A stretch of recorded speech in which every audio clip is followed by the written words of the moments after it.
ঢাকার দিয়াবাড়িতে milestone school and কলেজের ভেতরে বিমান বিধ্বস্ত হয়ে আহত ও দগ্ধদের জন্য কুমিল্লা থেকে রক্ত সরবরাহ হয়েছে।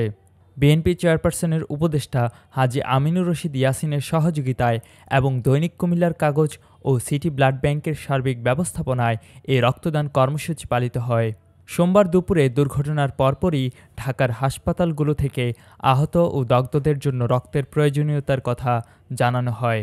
তাৎক্ষণিক কুমিল্লা থেকে রক্ত সংগ্রহের উদ্যোগ নেন দৈনিক কুমিল্লার কাগজ সম্পাদক আবুল কাশেম হৃদয়।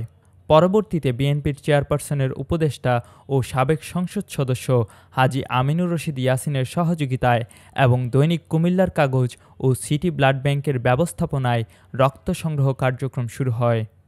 সামাজিক যোগাযোগ মাধ্যমে রক্ত সংগ্রহের তথ্য জেনে কুমিল্লা নগরী ও আশেপাশের এলাকার নানা শ্রেণী পেশার মানুষ ছুটে আসেন নগরীর বাদুরতলা এলাকার সিটি ব্লাড ব্যাংকের কার্যালয়ে। এ সময় রক্তগ্রহণ কার্যক্রমে সহযোগিতা করেন ডক্টর অ্যাসোসিয়েশন অব বাংলাদেশের কর্মকর্তা এবং সন্ধানী কুমিল্লা মেডিকেল কলেজ ইউনিটের সদস্যগণ।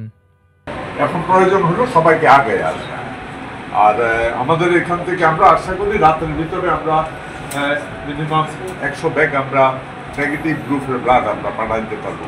এর ভিতরে আপনারা দেখছেন প্রচুর লোকজন এসে ইনশাল্লাহ দাঁড়ায় গেছে, আর অনেক লোকজন আসতেছে। আমি আপনাদের মাধ্যমে সবাইকে বলবো যাদের নেগেটিভ গ্রুপ আছে, সরি,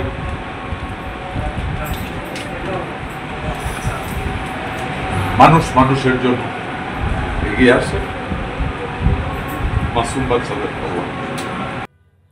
কুমিল্লার কাগজ নিউজ ডেস্ক।